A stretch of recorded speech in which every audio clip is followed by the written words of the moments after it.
Hello. Так, сегодня наша тема введение в медицинскую профессию, ее предмет, статус и круг проблем. Понятие о профессии врача. Медицинская специальность– направление медицинской практики, которое специализируется на определенной группе пациентов, заболеваний, методики или философии. После окончания медицинской школы или университета или получения другой базовой подготовки врачи, хирурги и другие клиницисты часто совершенствуют свое медицинское образование по конкретным специальностям, проходя многолетнюю подготовку, чтобы стать специалистами. Врач– это кто? Врач– это профессия, которая одинаково востребована как у девушек, так и у молодых людей. По социальному значению, статусу специалисты с высшим медицинским образованием входят в список самых востребованных профессий. В 2024 году ситуация не изменится. Что входит в должностные обязанности дипломированного специалиста? Это осмотр и беседа пациентам. Изучение и заполнение медицинских документов, умение формировать комплекс обследований и анализов для диагностики, расшифровка результатов проведенного исследования, а также входит разработка схем лечения и дальнейшего корректировкой в случае их низкой эффективности, работа в тесном контакте со специалистами узкого профиля, слаженное взаимодействие с коллегами, контроль персонала младшего и среднего звена, открывать больничный лист, справки и так далее. А также в обязанности врача входит много чего, которое сюда не вместилось, смотря вы какой врач, да. Если вы будете сидеть врачом общей практики, терапевтом, педиатром, да, в ваши функциональные обязанности входит вакцинация, плановая, да, там дополнительная вакцинация, а также диспансерное наблюдение пациентов с хроническими заболеваниями, скрининг, да, выявление заболеваний вовремя, профилактика заболеваний. На это все мы отвечаем, сдаем отчеты и так далее. Так, следующее. Также врачи подразделяются по следующим категориям. Первое– это клиницисты, работают непосредственно с пациентом, ставят диагноз и назначают лечение. Есть, а также у нас диагносты, специализируются на лабораторной и функциональной диагностике, выдают заключение, но окончательный диагноз не входит в их компетенции. Диагносты– это лабораторные диагносты, могут быть функциональные, да, лучевые и так далее. Специалисты, хирурги проводят операции любой сложности, взятие пункций, биопсии и другие инвазивные процедуры. Доктора нехирургической специализации. К этой категории преимущественно относятся врачи-диагносты. Универсалы широкого профиля, например, семейный доктор, имеющий базовые знания по большинству заболеваний. Именно семейные врачи очень выгодно государству, потому что семейные врачи экономят, да, бюджетные, то есть деньги налогоплательщиков, а также деньги медицинского страхования, которое народ платит. Сейчас, секунду. А также семейные врачи, почему эффективно, если мы возьмем, да, если семейный врач будет работать в районах, в деревнях, ну, или даже в городе, да, и будет сидеть долгое время, будет работать со своим населением, выгодно в том, что семейный врач будет знать все заболевания, да, в этой семье, какие есть, возможно, генетические заболевания, и так далее. Врачи узких направлений, работающие с конкретным заболеванием или органом. Ну, это все узкие специальности, кардиологи, неврологи, нефрологи и так далее. Существуют специальности, не входящие ни в одну из перечисленных квалификаций. Это патологоанатом и судебно-медицинский эксперт.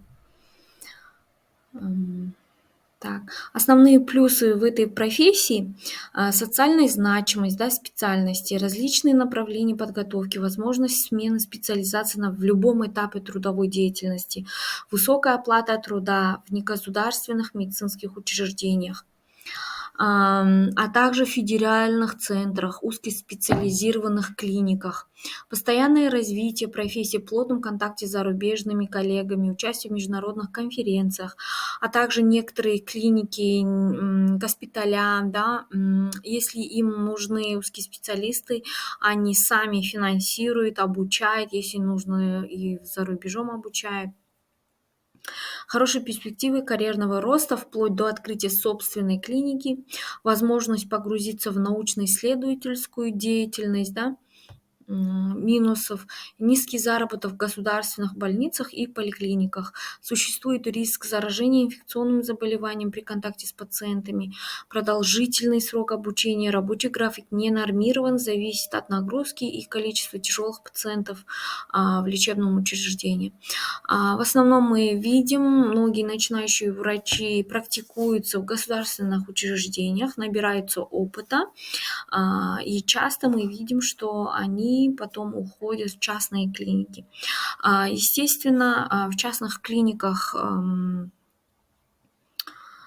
дают хорошее финансовое вознаграждение, создают уют и дают возможность работать, да, то есть большого потока нету в частных клиниках, и врач может не торопиться, посидеть с пациентом сколько нужно, да, например, нужно пациента осмотреть 30 минут, врач осмотрит 30, нужно час, осмотрит час, да, то есть полностью, не торопясь.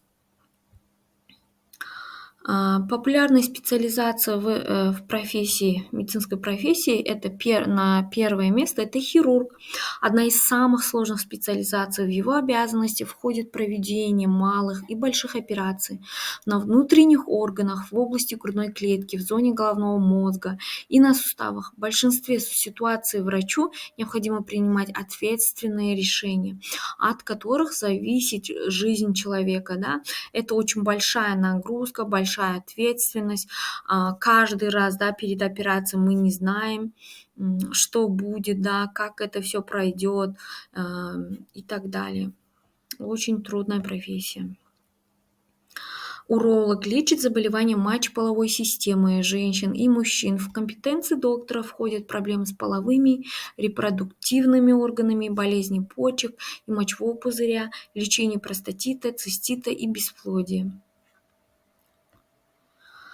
А также у нас есть дерматологи, диагностируют и лечат косметологические дефекты кожи. К их числу относятся пигментация, аллергические проявления, угревая сыпь, опухоли на коже лица, внешние проявления, спровоцированные изменением гормонального фона в организме и так далее. Есть у нас детский врач, это мы говорим педиатр. Извините, выявляет болезни и причины их возникновения у маленьких пациентов, назначает курс лечения, схемы обследования, наблюдает за течением заболевания до полного выздоровления ребенка.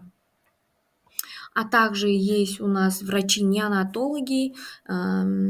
Этот врач смотрит самых наших маленьких пациентов, да, до 28 дней жизни, то есть новорожденных. Популярные специализации профессии – это онколог, специализируется на выявлении и лечении злокачественных опухолей, рака на различных стадиях. Если проблема диагностирована вовремя, назначает лекарства, курс химиотерапии или полномасштабной операции с привлечением хирургов-онкологов. И внутри также эта онкология делится, да, есть у нас онколог-маммолог, онколог-гинеколог, онкогематолог и так далее.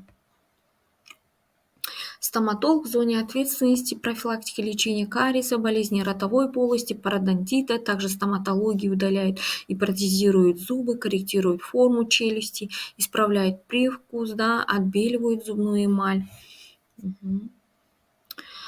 Есть у нас специализация психиатр, специалист по душевному здоровью. В его компетенции входят неврозы, расстройства личности, психические заболевания, депрессии и неврастении. Также психиатр работает с биполярными расстройствами, шизофренией и так далее. Акушер-гинеколог принимает роды, проводит гинекологические операции, наблюдает беременность с момента обращения в женскую консультацию до появления ребенка на свет с последующей послеродовой диагностикой.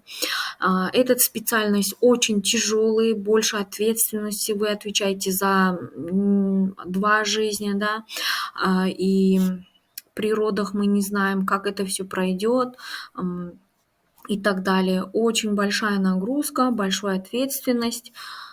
Эта профессия.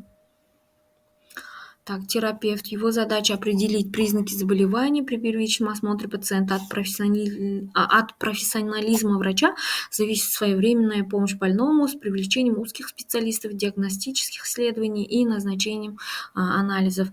Мы часто в поликлинике наши терапевты, педиатры, врачи общей практики сидят, и первое, то, что встречаются с пациентом, да, и они должны выявить у этих врачей должен быть онконастороженность, да, не упустить онкологию, делать профилактики, а также если подозрение, если какие-то острые ситуации есть, где нужна скорая медицинская помощь, врач должен определить, да, не упустить летального исхода и так далее.